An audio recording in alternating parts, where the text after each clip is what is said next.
You are listening to Reverend Insanity by Gu Jinwen, translated and edited by For the Love of Gu. If you enjoyed listening, make sure to like and subscribe to receive updates when new episodes come out. Chapter 204, Dorsal Armor Gu and Crocodile Strength Gu. Ordinary rank 3 Gu masters, when faced against a similar situation, would typically employ kiting tactics, keeping the herd chasing while maintaining just enough distance for long-range attacks. To stand one's ground, especially for this long, like Bai Ning Bing did, was extremely rare. When a Gu master's primeval essence ran dry, their combat capability would drop all the way down to the bottom of the cup, making them vulnerable to almost all kinds of threats.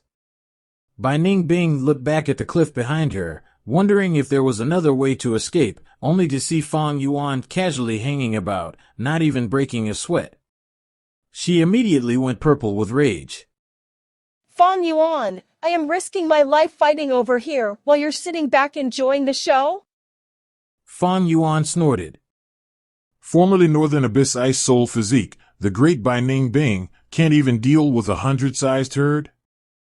If you have the guts, then you go and fight them yourself. If I were rank 3, then I would have finished off all these six-legged crocs myself. What would I even need you for then?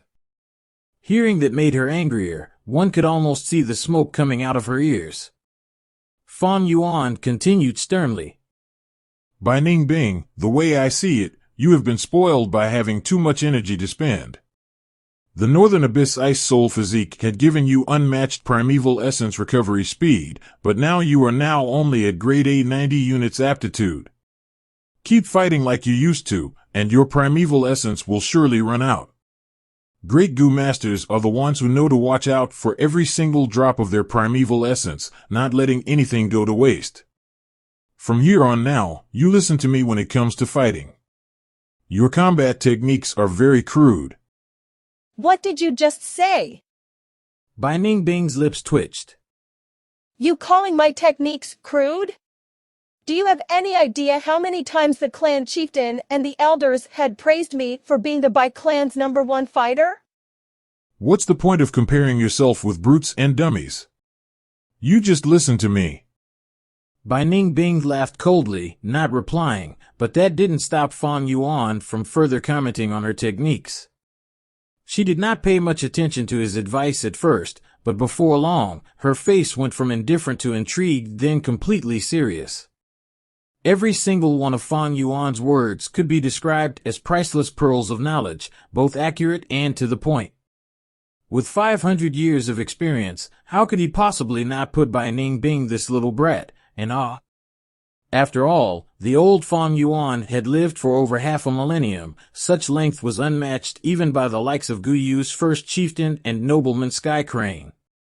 Though from outside, those two geezers appeared to have lived for almost 1,000 years, most were spent in hibernation. Their true living phases were only about 200 to 300 years at most. Any other time, when she could afford to be stubborn, Bai Ning Bing's pride would have undoubtedly prevented her from following anyone's advice.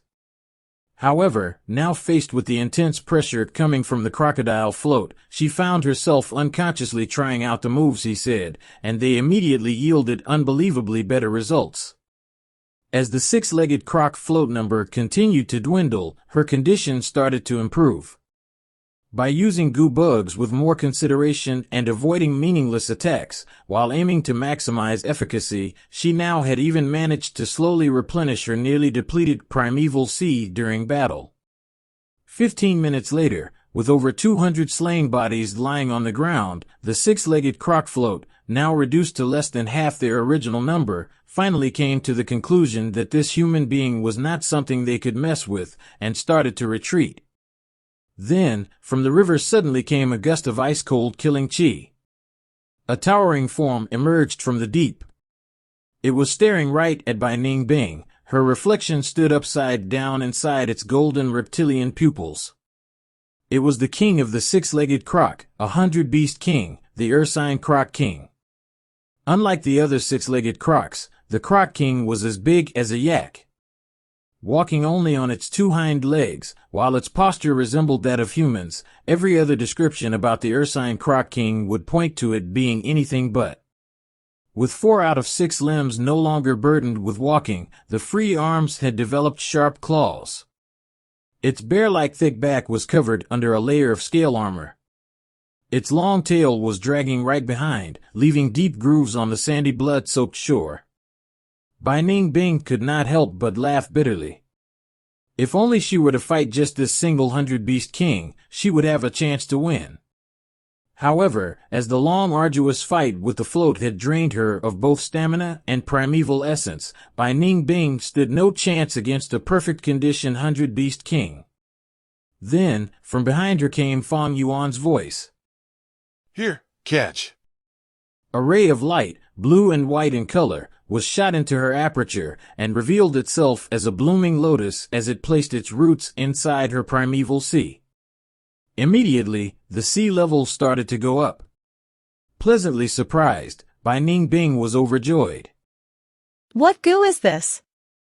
Heavenly primeval treasured lotus. So this is the famous heavenly primeval treasured lotus.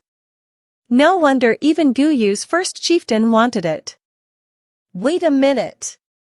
You have such a goo. Why didn't you lend it to me earlier? Lucky for you, this crocodile here is only 100-beast king. Remember, its weakness is that white patch of skin on its chest.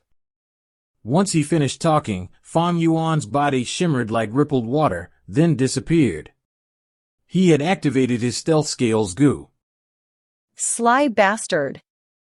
Bai Ning Bing cursed Fang Yuan silently before shifting her focus back to the ursine croc king, only to see that on its chest, there was indeed a diamond-shaped patch of white skin, barely the size of a sink, heavily guarded by the massive beast's 4 arms.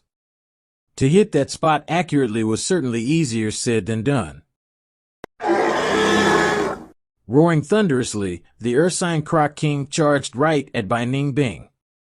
With no one to rely on but herself, she immediately rolled over, narrowly escaping the deadly attack while slashing the coarse blade golden centipede at its hardened back.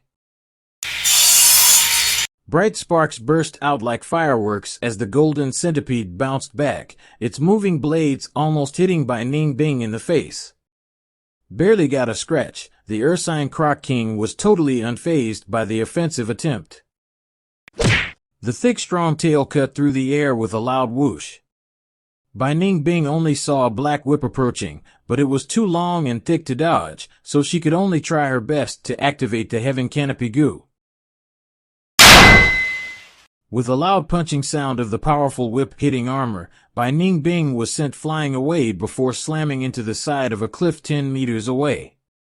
She gasped for breath, trying to suppress the excruciating pain. The heaven canopy goo, great as it was among rank 3 defensive goo, could not absorb the rebound force from the impact. The ursine croc king roared and charged at Bai Ning Bing again, its claws and teeth gleaming like blades. Any other normal person would have been scared stiff or have already run away in fear, but Bai Ning Bing was Bai Ning Bing, and with great determination beaming from her eyes, she stood her ground. 20 steps, 15 steps, 10 steps, 5 steps. She leapt at the last moment before the ursine croc king hit. Barely missing Bai Ning Bing, the ursine croc king crashed into a rocky cliff, sending dust and rubbles flying. Then, the cliff collapsed and buried the croc king under a pile of rocks. A beast is just a beast after all. Laughing, Bai Ning Bing was approaching to deliver the final blow to the ursine croc king when suddenly she thought of something and took a step back.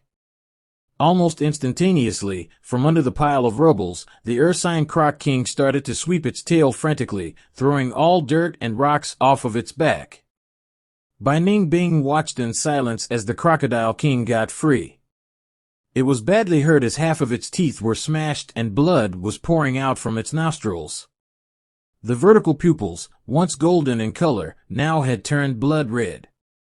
Even more furious now, the massive beast once again charged at Bai Ning Bing at even greater speed. She smirked and took a step back.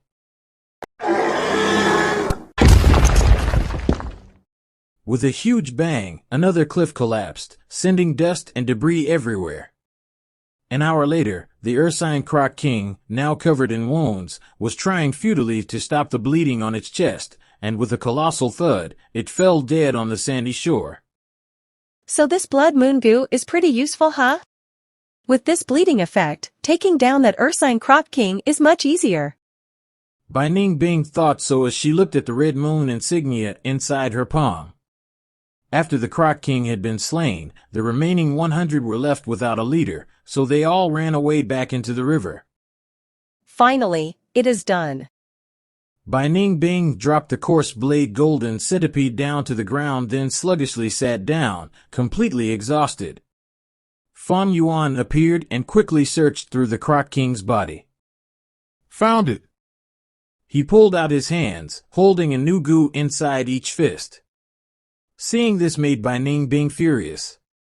After all, it was she who risked her life fighting and killing the Ursine Croc King as well as the crocodile herd, while an unscathed Fang Yuan got to collect the prize. Fang Yuan took a closer look. Of these two goo, the first one was close to dying but remained throbbing still. It looked like a palm-sized turtle shell, with crocodile scales covering its surface. This was the dorsal armor goo. The other goo was not damaged, but it wasn't moving at all, allowing Fang Yuan to pick it up with his fingers. This was the crocodile strength goo. It was very small, about the size of a human finger, looking like a mini crocodile, with a full head, body and tail, but no legs. Both these two goo were rank 2 goo bugs. Commonly, on 100 beast kings lived wild rank 2 goo bugs. On 1,000 beast kings lived rank 3 goo, and on myriad beast kings lived rank 4 goo. As I expected. With his experience, it was not hard for Fang Yuan to deduct the identities of these two goo based on the Ursine Croc King's abilities. Immediately, he let out a shred of the spring-autumn cicada's chi and activated his primeval essence to instantly refine on both of them. The dorsal armor goo landed on Fang Yuan's back, forming a scale-shaped insignia, covering everything on his back from his shoulders all the way to his waist. As its name suggested, this goo could add a layer of protection to one's back.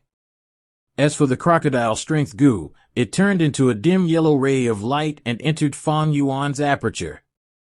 This goo's function was not much different from the black boar and white boar goo, enabling Goo Master to permanently gain a full crocodile strength. This goo bug was a truly rare and well-appreciated one, often yielding high prices on the open market. This again, instantly refining goo bugs. Bai Ning Bing left her anger behind and watched closely, squinting her pupils to the size of a needle tip. Having fought against Fang Yuan before, she had come to learn about this secret of his. Since then, she had done her research, looking through the Bai clan archive, and found some support goo that could achieve this very same effect. However, now witnessing the whole scene again, Bai Ning Bing felt like the truth might not be that simple. This guy has so many trump cards. Heaven Canopy Goo, Blood Moon Goo and Coarse Blade Golden Centipede aside, he even has the Heavenly Primeval Treasured Lotus. His combat skills are also completely superior to the clan's teachings. Not to mention I still have no idea what goo did he just use. Thinking of this, Bai Ning Bing felt a cold chill running down her spine.